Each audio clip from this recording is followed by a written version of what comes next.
Good afternoon and welcome to our news for today.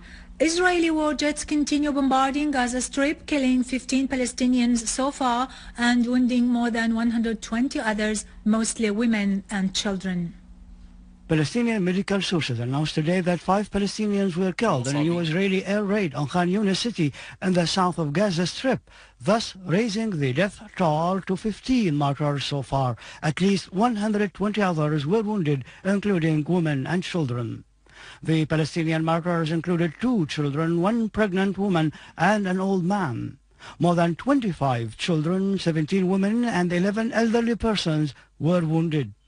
Palestinian sources said that Israeli F-16 warjets conducted 80 raids on Gaza.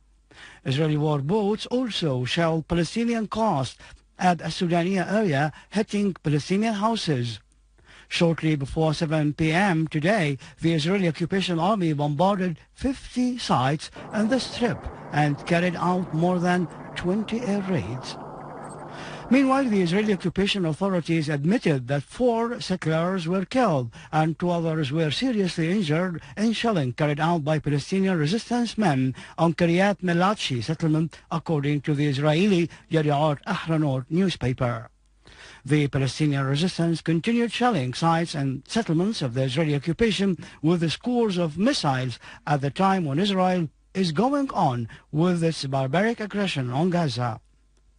Politically, the UN Security Council held an emergency meeting for its 15 permanent members and issued a statement about the fact that it held an emergency meeting. For his part, the Palestinian representative at the UN, Riyad Mansour, called on the UN Security Council to shoulder its responsibilities in finding ways of stopping the Israeli aggression on Gaza. We wanted an immediate meeting of the Security Council, and that happened. A debate took place. I can agree with the President of the Security Council. Almost all those who spoke in the Security Council wanted this onslaught and aggression against our people to be stopped, and to be stopped immediately. The U.S. envoy to the UN, Susan Rice, affirmed her country's support of Israel and its aggression on Gaza, pointing out that Israel has the right to defend itself against what she called the Palestinian rocket attacks, adding that nothing can justify the violence. Syria has condemned the barbaric crimes perpetrated by the Israeli army against the Palestinian Arab people in the Gaza Strip today, which killed and wounded several Palestinians. In a statement, the government of the Syrian Arab Republic has called on the world community to pressure Israel to stop its atrocious aggression against the Palestinians in Gaza. The statement appealed to freedom lovers and honest peoples in the world to move earnestly in order to confront this aggression and deter Israel, that has always ignored international legitimacy and resolutions in flagrant violation of international law. The Syrian government added in its statement that the masses of the Arab nation are called upon today more than at any other time before to take a move and exercise pressure for supporting the Palestinian people in their steadfastness and struggle in defense of the nation's central cause, that of Palestine. At the conclusion of its statement, the Syrian government offered condolences on behalf of Syrian and the Syrian people to the relatives of the martyrs, affirming that Syria, despite the aggression and conspiracies it is exposed to, will continue forever to be loyal to its national commitments and historical principles towards the Palestinian people, to enable them to recover their usurped lands and build up their free, sovereign Palestinian state with Holy Jerusalem as its capital. Russian Foreign Minister Sergei Lavrov has called for a halt of military action and all sorts of violence in Gaza immediately, voicing his country's concern over the developments of the situation in the Strip. In a statement in the Saudi capital Riyadh today, Lavrov said, "It was unfortunate the International Quartet Committee had failed to convene and adopt a clear stand that would rapidly create the appropriate circumstances to resume direct negotiations between the Palestinians and the Israelis."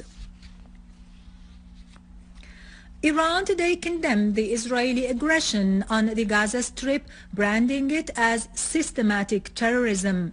Iranian Foreign Ministry spokesman Ramin Mehmatprest has been quoted as expressing his country's strong denunciation of the Israeli crimes committed against the innocent Palestinian people, calling on the non-aligned countries to shoulder their responsibilities towards the Palestinians, particularly those who live in Gaza, through severing the relations with the Israeli entity.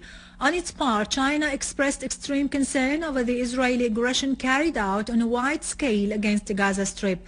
Chinese Foreign Ministry spokesman Hong Li strongly denounced any action that would lead to losses among civilians. He called on concerned parties, particularly Israel, to observe self-control to avoid any escalation of the tense situation.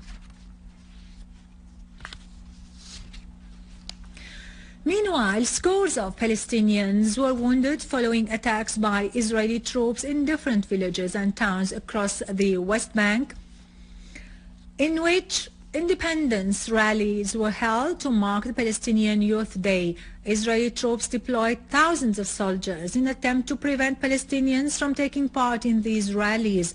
Palestinian news agencies said that Israeli occupation authorities blocked the roads and set up many barricades at the main entrances of Palestinian cities and towns.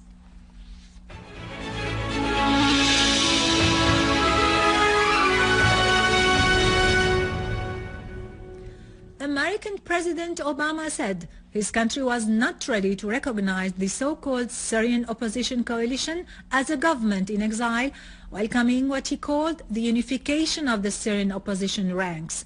Obama talked about differences with his French counterpart, François Hollande, who had recognized the Doha coalition as the only representative of the Syrian people.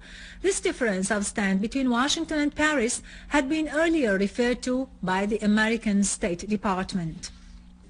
In an attempt to supply the armed terrorist group with weapons, the French Foreign Minister Laurent Fabius announced that his country will ask the European Union to lift the ban of sending weapons to Syria, and that, according to his claim, to enable countries to deliver weapons to the opposition fighters.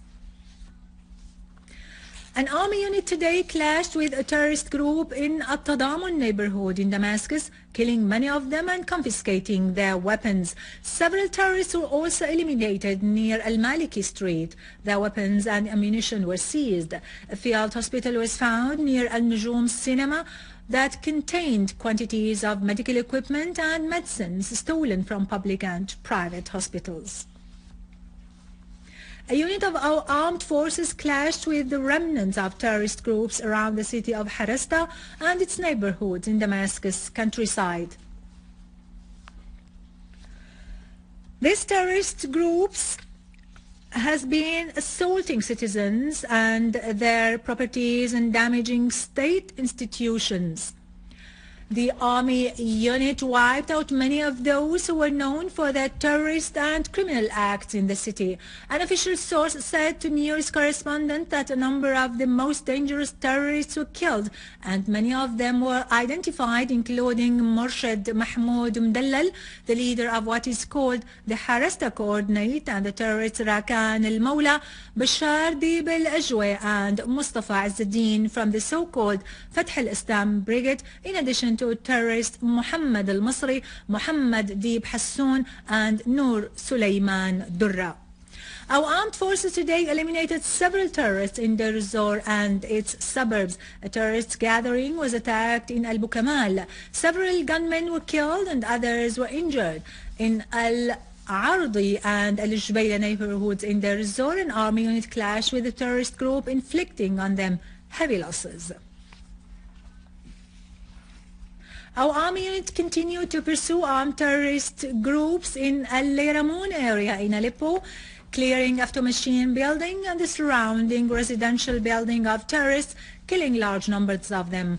A unit of our armed forces has destroyed a warehouse of ammunition and weapons and a car equipped with a Doshka machine gun near Al-Aido agency in Al-Sheikh Lutfi in Al-Marja district in Aleppo, killing dozens of terrorists, including the leader of a terrorist group, Abdel Ghani Shaghil, the Sudanese Abu Shurahbil, and the Libyan Abu Huzaifa.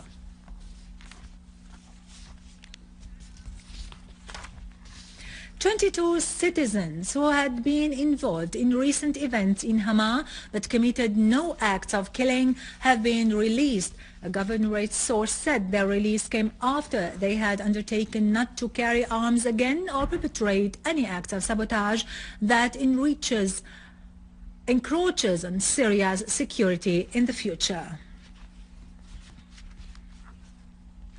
With this, we end our news bulletin for today. Thank you for watching. For more news about Syria and the region and to view our bulletin again, you can always visit our website in English, syriaonline.sy. And now to the latest business and market news.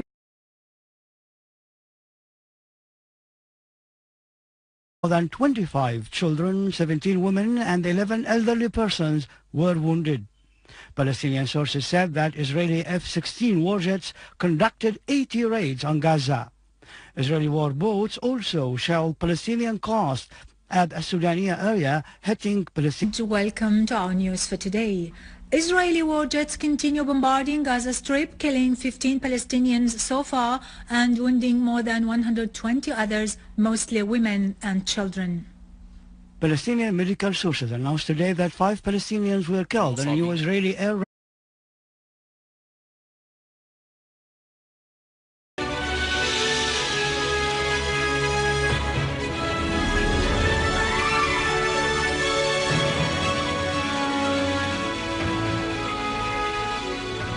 Good afternoon. In houses. Shortly before 7 p.m. today, the Israeli occupation army bombarded 50 sites in the Strip and carried out more than 20 air raids.